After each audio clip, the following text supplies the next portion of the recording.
एक बार एक व्यक्ति कुछ पैसे निकलवाने के लिए बैंक में गया। जैसे ही कैशियर ने पेमेंट दी, कस्टमर ने चुपचाप उसे अपने बैग में रखा और चल दिया।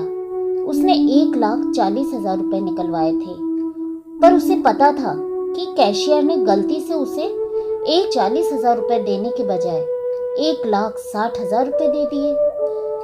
इसमें उसका कोई दोष न था, लेकिन पैसे बैग में रखते ही 20,000 अतिरिक्त रुपयों को लेकर उसके मन में एक उधेड़बुन शुरू हो गई। एक बार उसके मन में आया कि फालतू पैसे वापस लौटा दे, लेकिन दूसरे ही पल उसने सोचा कि जब मैं गलती से किसी को अधिक पेमेंट कर देता हूँ तो मुझे कौन रुपये लौटाता है। बार बार मन में आया कि पैसे लौटा दे, लेकिन हर बार दिमाग ने कहा कि नहीं नहीं, यह पैसे इस काम में लगा दूंगा। फिर मन में आता कि नहीं, पैसे लौटा देना चाहिए, पर दिमाग कहता नहीं, यह पैसे मैं इस काम में लगा दूंगा। पर आखिर उसकी बेचैनी बढ़ती ही जा रही थी। अचानक ही उसके बैग में से 20,000 रुपए निकाले और जेब में डालकर बैंक की ओर चल दिया।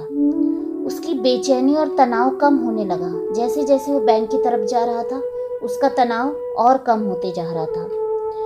फिर बैंक पहुंचकर उसने कैशियर को 20,000 रुपए लौटा दिए। कैशियर भी ये पाकर चैन की सांस ली। उसने कस्टमर को अपनी जेब से 1,000 रुपए का एक नोट निकालकर देते हुए कहा, भाई साहब, आपका बहुत बहुत आभार। आज मेरी तरफ से बच्चों के लिए मिठाई ले जाना, प्लीज मना मत करना। तो कस्टमर कहता है, भाई आभारी तो मैं हूँ आपका, आज मिठाई भी मैं ही आप सबको खिलाऊंगा। कैशियर ने पूछा, भाई आप किस बात का आभार प्रकट कर रहे हो और किस खुशी में मिठाई खिला रहे हो। कस्टमर ने जवाब दिया, आभार इस बात का कि 20,000 के चक्कर ने मुझे आत्म मूल्यांकन का अवसर प्रदान किया। आपसे ये गलती ना होती तो ना मैं द्वंद्व में फंसता और ना ही उससे निकलकर अपनी लोभ वृत्ति पर काबू पाता। यह बहुत मुश्किल काम था। घंटों के द्वंद्व के बाद ही मैं जीत पाया। इस दुर्लभ अवसर के लिए आपका आभार।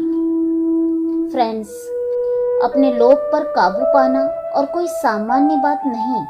ऐसे अवसर भी जीवन में सौभाग्य से ही मिलते हैं, अतः उन्हें गंवाना नहीं चाहिए, अपितु उनका उत्सव मनाना चाहिए। धन्यवाद।